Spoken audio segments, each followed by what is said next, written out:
My husband? He's useless. Olivia's voice cut clean through the room, sharp enough to make people turn. And just like that, every eye landed on me as laughter rippled across the patio, glasses clinking, someone muttering, "Damn," under their breath like it was the punchline of the night. And I sat there with a half-finished drink in my hand, nodding like I agreed, like I'd heard it 100 times before, which I had, because humiliation doesn't start in public. It just gets louder there, and the truth is, I didn't react. Not because it didn't hurt, but because something colder had already settled in my chest weeks ago, something steady, something patient, the kind of silence that doesn't beg to be understood, it waits to be proven right. And as Olivia leaned into Chloe, laughing like she just delivered the line of the night, I realized this wasn't just a joke, it was a pattern, a performance she'd been perfecting. One where I played the role of the man who couldn't measure up, the man she could dismiss without consequence, and for a long time, I let her. I told myself it was stress, ambition, the pressure of her world bleeding into ours. I told myself marriages go through seasons, that maybe I was just in the quiet part of the story. But standing there under those warm string lights, surrounded by people who only knew the version of me she'd painted, I felt something shift, not loud, not dramatic, just a quiet click. Like a lock turning, because what none of them knew, what Olivia didn't know, was that I had already seen the cracks behind her confidence. I had already started connecting the dots she thought were invisible, the late-night calls she'd brush off with a smile, the way her phone never left her side anymore, the sudden questions about finances she used to ignore, small things on their own, harmless even, but together they formed something else, something that didn't sit right, and I didn't confront her, I didn't argue. I didn't raise my voice, because the moment you show your hand too early, you lose the game. So instead I watched, I listened, I paid attention in a way I never had before, and the more I did, the clearer it became, this wasn't just a toxic phase, it was something deeper, something calculated, and standing there while the laughter slowly faded and conversations moved on like nothing had happened, I took a slow sip of my drink and met her eyes across the room, and she smiled at me, that same polished smile she showed everyone else, confident, untouchable, like she had everything under control, and maybe she thought she did, maybe she thought I'd keep playing my part. Keep absorbing the jokes, keep being the man she could tear down to build herself up, but in that moment, I knew something she didn't, something that changed everything, because behind that smile, behind the image she worked so hard to protect, there was a truth she was terrified of anyone seeing, and I had already found it.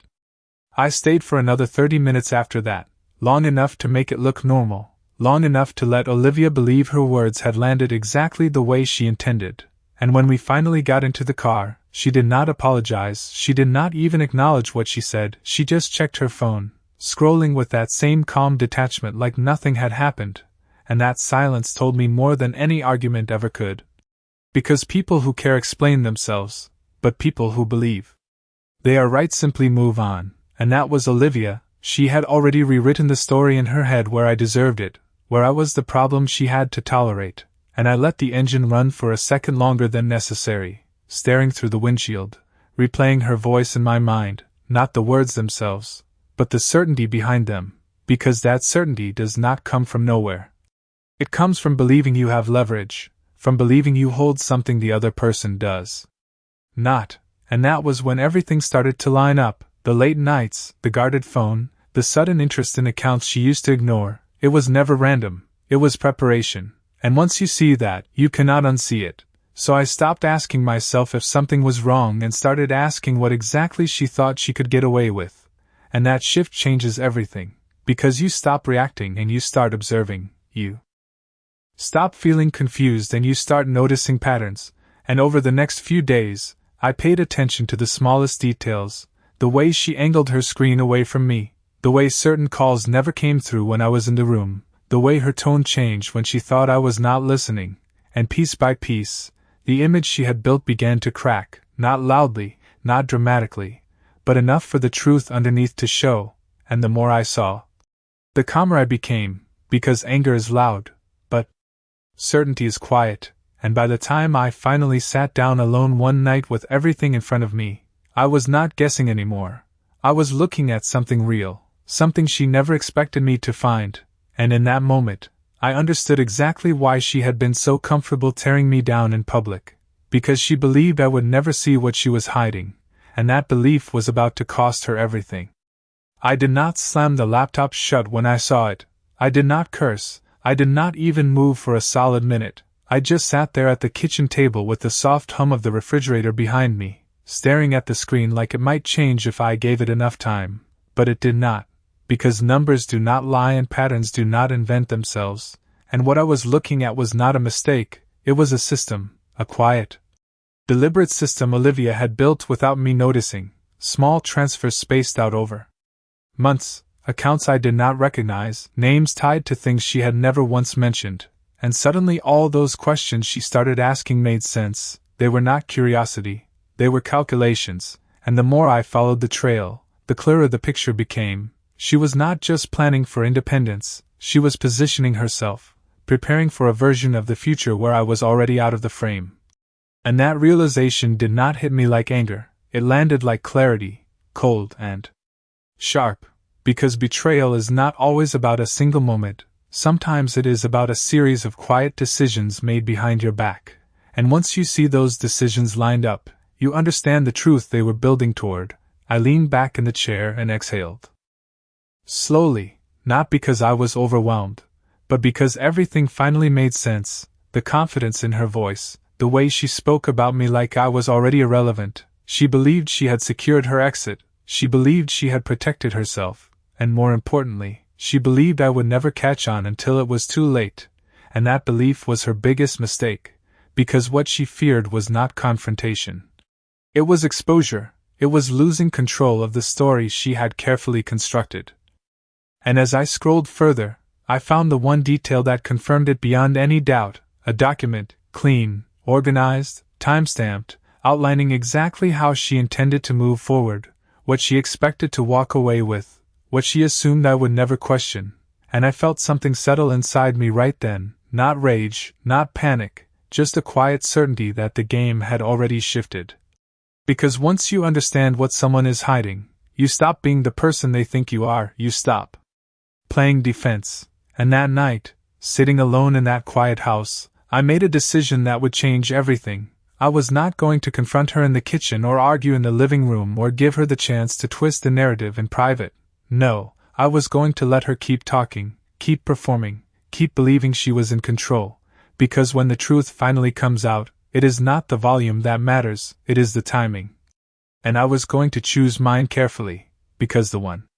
thing Olivia feared most was not losing me, it was losing the image she had built in front of everyone else, and I was about to take that away from her in a way she would never see coming.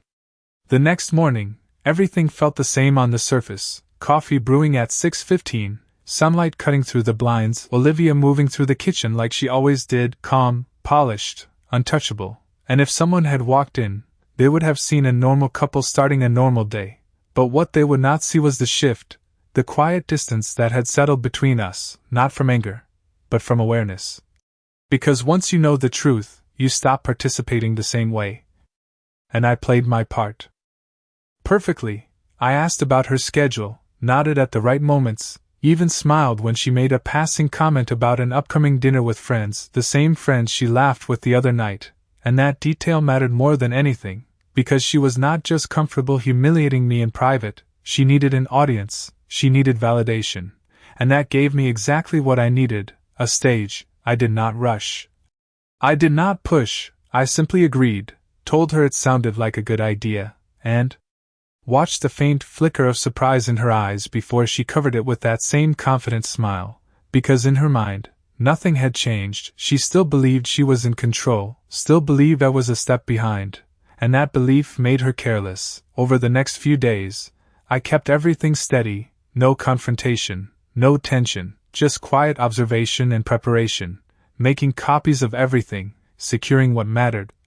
ensuring that when the moment came, there would be no room for denial.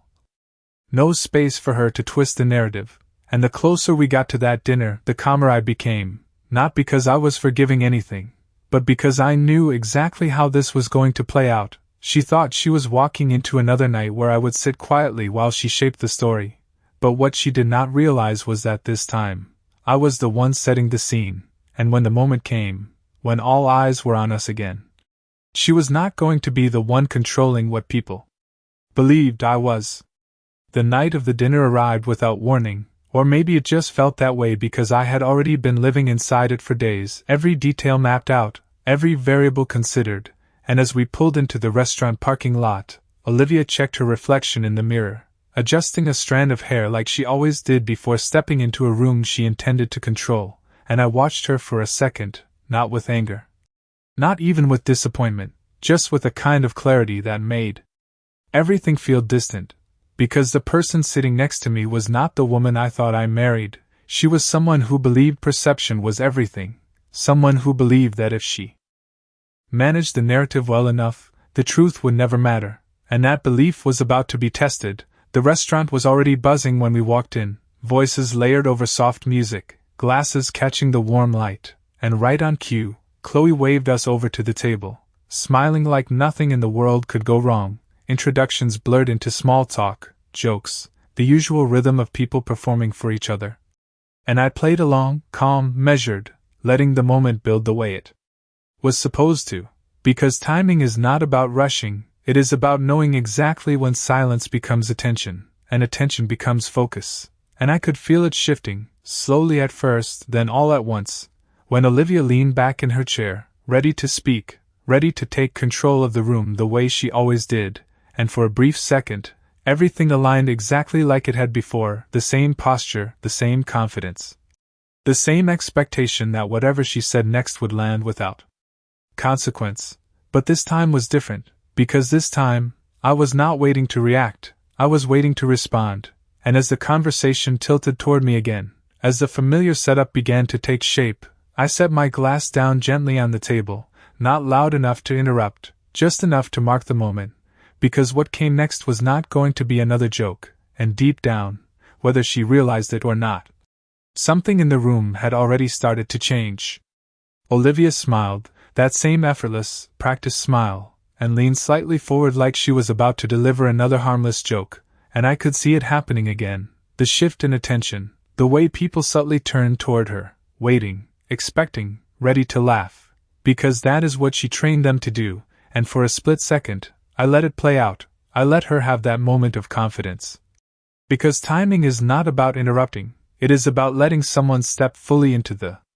spotlight before you change the script, and just as she opened her mouth, I spoke first, calm, even, not loud, but clear enough that it cut through the table like a clean line, and that alone was enough to pause everything, because I had never done that before, I had never taken control of the conversation. And you could see it register on her face, not fear yet, but confusion, a slight hesitation that did not belong there, and I kept my tone steady, almost conversational, like I was simply adding to what she was about to say, not challenging it, not confronting her, just redirecting it, and that is what made it work. Because no one braces for something that does not sound like a threat, I reached into my jacket slowly, deliberately. Not to create drama, but to anchor the moment, to give everyone something to focus on besides her, and when I placed the folded document on the table, I did not slide it toward her, I set it right in the center where anyone could see it, and the room shifted again, quieter this time, curiosity replacing anticipation, and Olivia's eyes dropped to it for just a second before snapping back to me, searching, calculating, trying to understand what angle I was taking, and I could almost see the moment her confidence started to fracture. Because deep down, she knew there were things she did not want brought into the open, things she believed were still safely hidden, and I did not rush, I did not explain immediately, I let that silence stretch just long enough to make it uncomfortable, just long enough for everyone at the table to realize this was not the same conversation they were expecting, and then, with that same calm voice, I said something simple, something that sounded almost harmless on the surface, but carried weight she could not ignore, because it pointed directly at the one thing she never thought would be seen, and in that moment, before a single detail was even revealed, the balance had already shifted, and she knew it. No one reached for the document at first, not because they did not see it, but because something in the air told them this was not casual anymore, and Olivia was the only one who understood that immediately, her fingers tightening slightly around the stem of her glass, her posture still composed but no longer relaxed, because she knew this was not random, this was precise. And I kept my voice steady as I finally unfolded the paper, turning it just enough so the header faced outward, not dramatic, not aggressive, just deliberate, and I spoke like I was explaining something simple, like a detail that had been overlooked. I said I found something interesting the other night while organizing our accounts, something that did not quite match the story we have been telling people, and that line alone shifted the room completely, because now it was not just about us, it was about truth. And truth demands attention. Chloe leaned in slightly. Mark stopped mid-sip, and Olivia's eyes locked onto the page, scanning faster than she could control, because she recognized it. Of course she did. It was hers, every line, every number, every plan she thought was safely hidden, and for the first time that night, her smile did not come back. I did not raise my voice, I did not accuse, I simply read a single line out loud, just enough to expose the intent behind it. Just enough for everyone at the table to understand what they were looking at without me having to explain it, and the reaction was immediate, not loud, but sharp, the kind of silence that feels heavier than noise because people were connecting the dots on their own, and that is what makes it undeniable. Olivia opened her mouth like she was about to speak, to redirect, to reframe, to regain control, but there was nothing clean left to say, because this was not a misunderstanding, it was a record. And records do not argue, they just exist, and I watched as the confidence she carried into that room slipped, not all at once, but enough that everyone could see it, enough that the version of me she had been presenting no longer fit the reality sitting in front of them. And that was the moment everything turned, not because I said more, but because I did not need to. The silence did not break all at once, it stretched, thick and uncomfortable, as if everyone at the table was waiting for Olivia to fix it, to laugh it off, to turn it into something harmless the way she always did, but she could not, because there was no clean version of this, no clever angle to hide behind, and I watched as her eyes moved from the document to the faces around her, searching for support. That was no longer there, because once people see something real, they stop playing along with the performance. Chloe leaned back slightly, her expression no longer amused. Mark set his glass down slower than before, and that shift, that subtle withdrawal, it said more than any accusation ever could, because Olivia had built her confidence on control, on the belief that she could shape how people saw things. But control only works until the truth shows up uninvited, and now it was sitting right in the middle of the table, undeniable, and I did not pile on, I did not list everything I knew, I simply let the weight of what was already exposed do its job, because when someone's image starts to crack in public, it does not take much to break it completely. Olivia finally spoke, her voice measured but thinner than before, trying to reframe, to suggest context, to imply misunderstanding, but even she could hear it. The lack of certainty, the absence of that sharp confidence she walked in with, and that was the moment karma settled in, not as something loud or explosive, but as something precise, something unavoidable, because this was not about me proving anything anymore, it was about everyone else realizing who she really was without being told, and that realization does not fade, it lingers, it changes how every word is heard, every action is interpreted, and as I sat there, calm, steady, I understood something simple. She thought she was exposing me that night, but all she really did was set the stage for herself, and now there was no stepping away from it. No one rushed to fill the silence after that, because some moments do not invite noise, they demand stillness, and I let it sit there for a few seconds longer before I reached forward, folded the document back up, and slipped it into my jacket like it had already done what it needed to do, and in a way, it had, because this was never about dragging everything into the open or proving a point through volume. It was about letting the truth stand on its own, and once it does not need help. Olivia did not look at me when I stood up, she kept her eyes on the table, on the space where the paper had been. Like she was trying to rewind something that could not be undone, and I did not say anything to her, not because I did not have words, but because anything I could say would be smaller than what had already happened. I nodded once to the table, a quiet acknowledgement, not of them, but of the moment itself, and stepped away, the chair sliding back with a soft sound that seemed louder than it should have been, and as I walked toward the exit, I could feel it behind me, not voices, not confrontation, just the weight of realization settling into the room, the kind that does not fade when the night ends, the kind that follows people home. And outside, the air felt different, cooler, cleaner, like stepping out of something that had been closed for too long. I stood there for a second, hands in my pockets, looking out at the streetlights stretching down the block, and for the first time in a long while, there was no noise in my head. No second-guessing, no need to explain